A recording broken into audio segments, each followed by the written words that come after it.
Welcome back to Healthy Don't Hurt. My name is E-Man, back with another fire video on a Wednesday because you know I have that dog in me. Alrighty guys, I want to say happy Thanksgiving to you and your family. Thanksgiving is tomorrow. Have fun and be safe. Today's video is going to be a little bit different compared to the content that I normally make. So I was on Threads today and I seen something that really caught my eye. And as you guys can see, it's on the screen. It's from this user here. That states the following: working as a black woman in white spaces is exhausting AF. Before I break this down and get cooking, I just want to say that this might strike a nerve for some people, so load up your Uncle Tom comments, load up your Coon comments. You know, we keep it real over here and we're all about the accountability and transparency, and not everybody is going to like it. When I seen this post, I was like, wow. And then I seen the amount of likes and I was like, whoa. And then I seen the comments and I was like, oh, hell no. Check this out, y'all.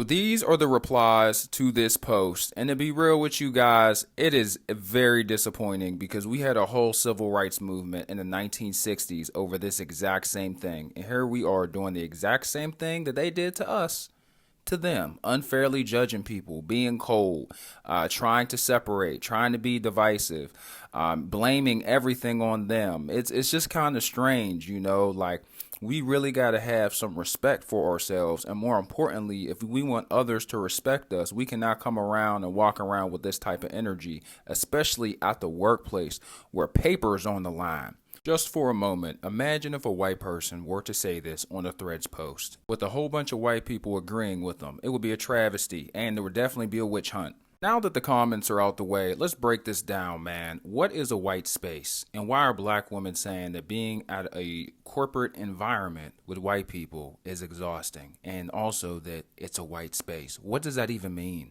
Like, can somebody please clarify? Last time I checked, which was about 5 minutes ago, every Fortune 500 company mandates that every employee, from the CEO all the way down to the associates at the very bottom, they all must take inclusivity and diversity training. And this acts as a code of conduct, not only for socializing, but for communication as well. You have to read the booklet, you got to read the guide, they make you take a test and quizzes on the guide, and they even make you watch the videos. And when you watch these videos, do you know who is inside of these videos?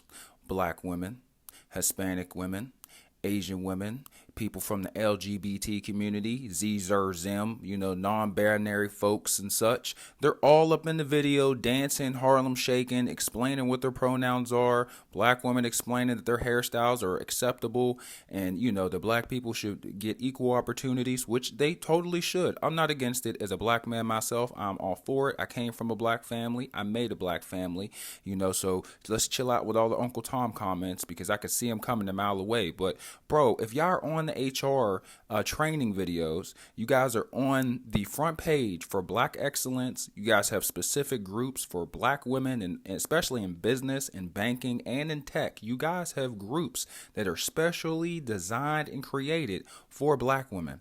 How can you sit here and say that with a straight face? And I know you guys are going to be like, oh, who hurt you? Who hurt you? I'll tell you who hurt me. The federal government. All right. They waxing the crap out of me every single paycheck. I hate these income taxes, dog. But in all seriousness, though, you know, how can you say that being in a white environment is exhausting when they made you the poster child for opportunity? It just doesn't make sense to me, like, to be honest. Not to mention, white people take up like 70% of our population. So, of course, it's going to be predominantly white. Like, what are you expecting? We also have Juneteenth being recognized as a federal holiday, for crying out loud. We don't work, all the banks are closed, the kids stay home from school. That is literally a holiday that celebrates African Americans being free, which is a hell of a holiday, by the way, because I value my freedom like no other, and I'm appreciative for every opportunity that this country has given me. But like, what are you looking for specifically? Is that not enough? And for somebody to say that the system is racist is absolutely ridiculous. Okay, we had a black president, Barack Obama. We just had our first female black vice president, okay, Kamala Harris. She just ran for election and lost and was the leading Democrat running for office. Not to mention, we had good old-fashioned affirmative action for the past 20 years. Although it ended in 2023, the roots of the practices are still heavily ingrained in some of the biggest companies in this country. They shove diversity and inclusion down our throats every chance they get. In my personal opinion, it's a load of crap because true diversity and inclusivity is organic. It's not forced. When it's forced, it actually does the opposite. But that is a conversation for another video. But when is enough enough, black women? What are you looking for specifically in these corporate work environments or in the work environment in general? What is it that makes you feel so uncomfortable? What is it that makes you feel so unwanted? What is it that makes you feel so exhausted? I'm gonna be real. The word exhausted, just so I can riff real quick, the word exhausted has been heavily overused and misused and abused. It's really insane. It just frustrates me. But like, what is your gripe with just coexisting with your white co-conspirators, with your white associates? What is the issue? So they want to ask what you did over the weekend. You can't make up a lie. You can't, fake socialize with them for 15, 20, 30 minutes on Zoom meetings. Is communicating with them so difficult? Is it that painful that you have to make a thread post about it that is damn near racist and heavily divisive? How else is somebody supposed to get to know you, get to know your character, and to really know what your traits are without asking you questions about your family, your personal life? You don't have to tell them all your business, but letting them in a little bit won't kill you, When is enough enough? Should we be picking you up and carrying you around on pillows throughout the office and, going to the elevator, carrying you all the way to the parking lot to your car and kissing your feet? I love my black women, man, so I'm really not trying to go hard on y'all. But I think y'all really just want y'all butt kissed at the end of the day. Like, to be real, I think y'all just want y'all butt kissed, for people to just let y'all do whatever y'all want, for y'all not to be pressed when stuff goes wrong or when performance is lacking and when your, overall attitude is poor, because you need a good attitude in the workplace, right?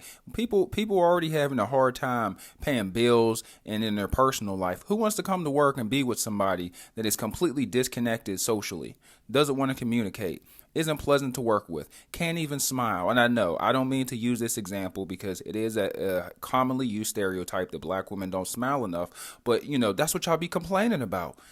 Smiling won't kill you. Fake a smile. Do it for the paper. Like, for real. What I really want to know is why no other races say this stupid shit. It really frustrates me because, we got all these immigrants coming over from Mexico and from other countries through the border.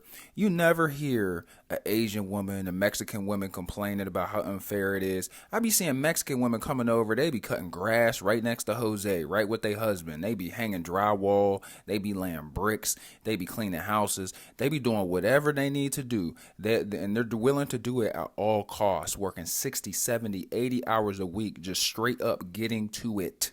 I think black women need to do the same. Now, I'm not saying that all black women are lazy or all black women aren't out here hustling. I just did a video a couple days ago about a black woman that was a nurse. She paid off $234,000 worth of debt in 31 months. She worked 93 hours a week for 9 months straight. And for the remaining 21 months, she worked 80 hours plus. She actually inspired me to go harder, at my job, on my channel, as a father, and life in general. She inspired me to go hard and to maximize my full potential. But I just wish that she could rub off on some of y'all black women, because this perspective that y'all have is warped and y'all are forever going to be behind with this victim mindset.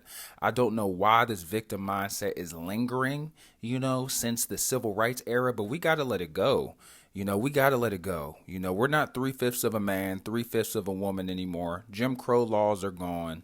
Okay, all of that rhetoric is no longer applicable in 2024. Okay, I learned a lot going through these thread posts. This was news to me. I had no idea that there was low-key resentment from black women towards white people. I was absolutely mind blown. When I go to work, I'm here to do the tasks that I'm paid to do. I'm here to play the social game, the theatrics. I'm here to communicate, but I'm also here to extract all the resources from this business, meaning 401k plans, stock options, any free training that I can get my hands on for technology. I'm willing to take on any additional responsibilities so that I can add this to my resume so I can get me a better job once I leave this place. I'm trying to become the best version of my professional self when I'm at work. I'm trying to build myself up for the next opportunity for me. I'm not here to low-key hate or low-key grit on other people, or to allow, other people's thoughts or opinions of me prevent me from getting the bag. And I feel like that's what's going on with a lot of black women. It's really not that deep. I hate to say it, when these white people go home, just like everybody else in every other race, when they go home, they're not thinking about us. Like, they're really living rent-free in these people's heads on a daily basis. To be real with you, you should just be happy to be here. Because 100 years ago, we would all be in the field. If you know, you know. Or maybe not 150 years ago, we would all be in the field singing hymns. Wade in the water. Yes, sir. I'll go get that pail of waters for you, sir. I'll go ahead and warm up your bed before you go lay down there. I'll hurry up. I'll make it quick. People don't realize how good we have it. 100 years ago, we wouldn't even be able to vote. Like, quit playing. Quit playing, bro. Y'all out here crashing out. This is my opinion. Let me know what yours is in the comment section below. I decided to do this video because I have a lot of young people of all races that watch me. And I don't want for a second for black people, young black children, to think that this mentality is helpful or even productive. This type of thinking is poisonous. It's poisonous, and it also spreads. It's contagious. Like, you won't get anywhere with this mindset. For real. I would love to hear from you guys. I hope you guys enjoyed this video. It took me a while to edit. This is just my take on it, bro. I want to see black women do better. I want to see black women be looked at differently. I would like for the stereotypes to change. It can only change if we change.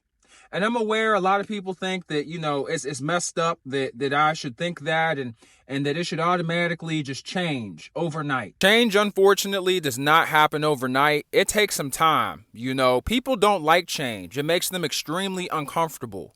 I'm not sure if you guys have ever had software change at your job, at your corporate office job, and people start losing their minds. One minor change in Microsoft Excel happens. People are falling apart. You switch to the new updated version of Microsoft Teams. All of a sudden, people can't join the Zoom meetings because they aren't flexible.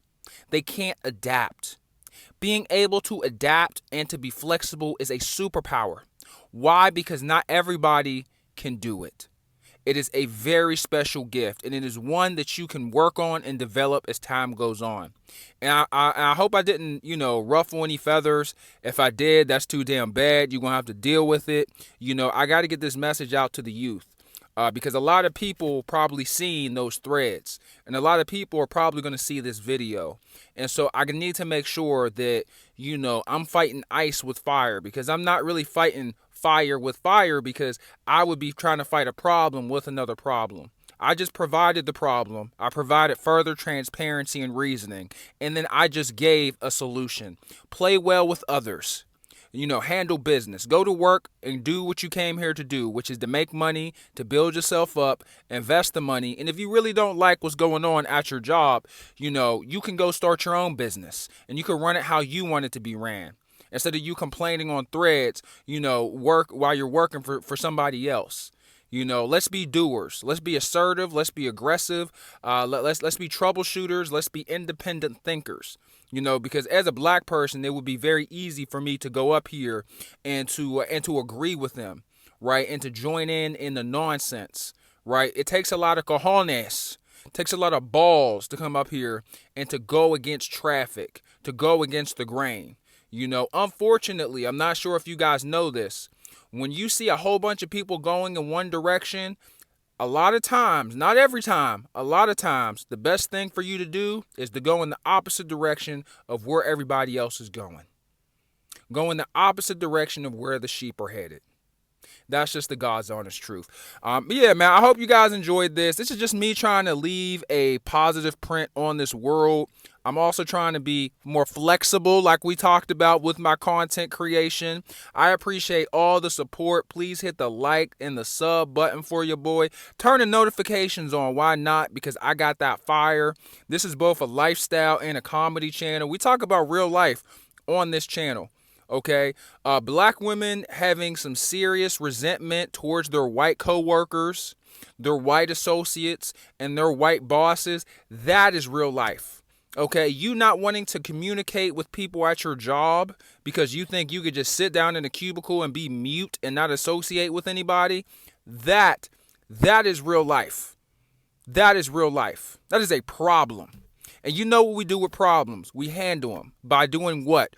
We adapt, we evolve, we overcome. You see how important the word adaptation is, or the word adapt is inside that equation. Because the world changes, right? The world changes and you have to change with it. If not, you're going to get left behind. Just because something is going on that you don't like, something changed that you don't like, doesn't mean that the world is going to stop and cater and bend the knee specifically to you. Oh no, they're just going to keep on going. And if you don't like it, you will get replaced with somebody who does like what's going on. Hope you guys have a wonderful day. Happy Thanksgiving. Peace.